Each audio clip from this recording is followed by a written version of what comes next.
Selamat datang kembali teman-teman pada channel Kajian Islam di mana berisi tentang konten berbagaikan Islam, ceramah-ceramah Islam. Selamat menonton dan enjoy. Ya, nasihatin kami dalam masalah ibadah. Apa nasihat Anda dalam masalah ibadah? Sholat, puasa, apa nasihat Anda? Kata beliau satu kalimat, maknanya luar biasa, bobotnya sangat luar biasa. Dia bilang, alaikum bil asrar. Rahasiakan amal soleh kalian. Itu aja. Udah sholat malam, diam, nggak usah diekspos.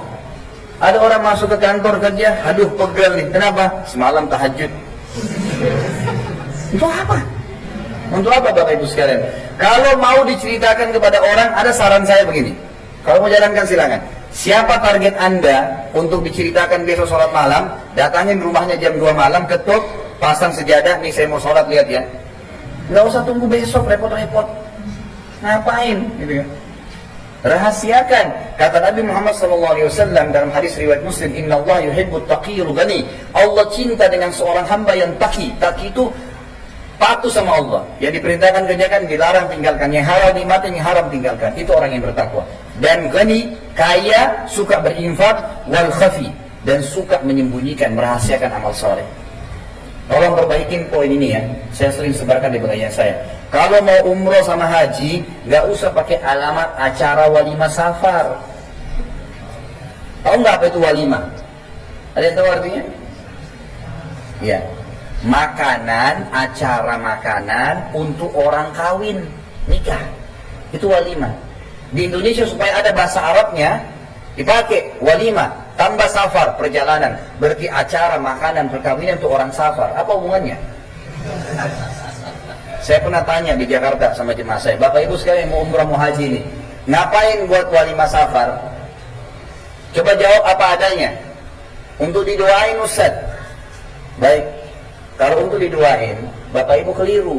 Karena yang sedang mau ke Mekah, tempat Ka'bah, kiblat kaum muslimin, tempat diijabah doa, Anda yang doakan orang, bukan minta didoain. Untuk minta maaf Ustaz. Alasan yang kedua, saya bilang dalam Islam Bapak Ibu sekalian, jangan pejamkan mata kita malam hari kecuali sudah minta maaf sama semua orang yang pernah kita buat salah. Karena kalau meninggal ketemunya hari kiamat, gak bisa lagi di sini. Jangan tunggu kalau mau haji atau umrah, gak ada hubungannya. Nabi Muhammad SAW, kiai dan guru kita tidak pernah kalau mau umrah haji, ayo saya mau minta maaf, kumpulin orang, gak pernah. Apa alasan lain? Alasan lain Ustaz, nitipin keluarga. Ya ada urusannya. Apa boleh ditipin keluarga? Lalu saya bilang begini, Bapak Ibu sekalian, apa bedanya antara orang yang buat walimah safar karena mau umrah sama haji dengan orang yang mau tahajud nanti malam, buat undang orang makan siang, lalu dia bilang doainnya saya mau tahajud nanti malam. Kira-kira bedanya apa? Ada bedanya nggak? Tidak ada bedanya. Sama saja. Nih saya mau umrah ya, tahu semuanya. Bahaya bisa riak. Kalau perlu berangkat, tidak ada yang tahu. Itu lebih baik. Kalau ada yang tahu pun kontrol, jangan sampai riak. Karena riak itu, sedikit riak habisin pahala semua. Kita lagi nyumbang di masjid nih. Tulis hamba Allah saja. Begitu dibilang haji fulan, haja fulan. Mic-nya kedengaran di rumah. Setan bisikin, tuh nama kau disebut. Iya ya, habis pahalanya. Ngapain? Untuk apa?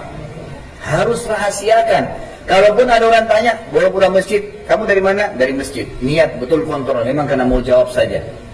Jangan tidak ada angin, nggak apa diceritain. Masuk kantor, kamu puasa nggak? Kamu puasa nggak? Senin Kamis? Enggak, saya puasa. Ini nggak ada angin, nggak ada apa.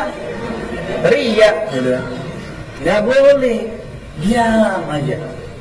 Abdullah bin Mubarak, ada seorang tabi'in yang lain, kalau dia lagi puasa Senin Kamis, puasa sunnah, gitu kan? Bapak Ibu sekalian, kalau dia kebetulan ada tamu datang ke rumah, dihidangkan makan sama dia yang tidak puasa, lalu kemudian dia bilang, ayo silakan, untuk nunjukin kepada orang supaya tamunya mau makan, diambil sama dia, dimasukin di mulutnya, terus seakan-akan dia ngunyah. Ayo makan. Lalu dia di belakang rumahnya dibuang. Tetap puasa. Ini enggak, baru sedikit godaan, haus nih, setan bisikin, minum aja, nggak apa-apa kan puasa sunnah, batal lagi. Kendor, ingat ibadah yang kita kerjakan, Bapak Ibu sekalian ada dua kata kuncinya. Yang pertama, Ya, yang pertama harus dipaksakan.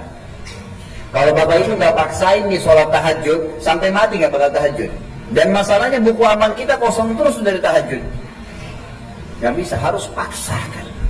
Paksa diri untuk melangkah ambil tuh Quran di masjid atau di rumah, jangan dirak, ambil baca 10 menit, 15 menit, baru bisa. Kalau enggak sampai hari kiamat tuh tidak berganti-ganti, mungkin 7 turunan, cucu kita juga tidak baca. Paksain. Sampai kapan Bapak Ibu nggak mau puasa Senin Kamis? Saya tanya, sampai kapan? Karena sunnah, ingat, buku amal, ini poin kedua. Selain dipaksakan, di buku amal kita akan kosong dan tidak bisa diperbaiki. Begini contohnya, hari Kamis, Senin Kamis nih, kita rasa panas. Semua juga yang puasa rasa panas. Tapi ingat, tidak ada orang mati karena puasa. Gitu kan? Itu hanya kecuali ajalnya datang. Dan maghrib nggak kemana-mana, pasti datang maghribnya.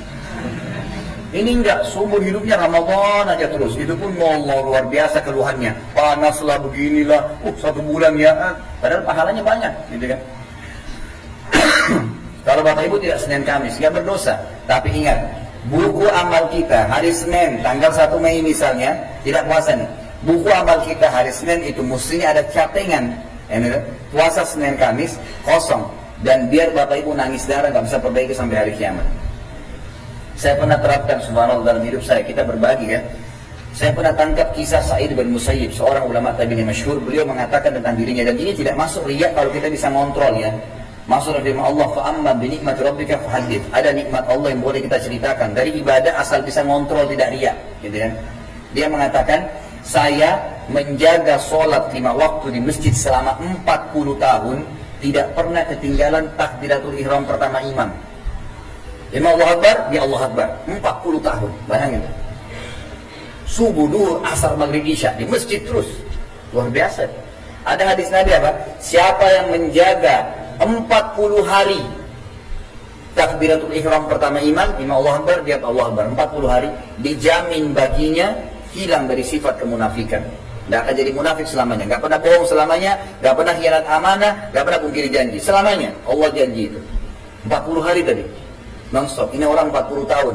Saya coba terapkan dalam hidup saya. Subhanallah, satu waktu di Jakarta ada tamu saya datang. Waktu itu duhur itu sekitar jam 12:10. Dengan perubahan waktu, saya nggak ikutin perubahan waktu, tiba-tiba berubah jadi 12 kurang 10. Gitu kan? Ada tamu datang, rupanya sudah azan, saya nggak dengar. Sampai jam 12:10 kok nggak ada dengar azan nih.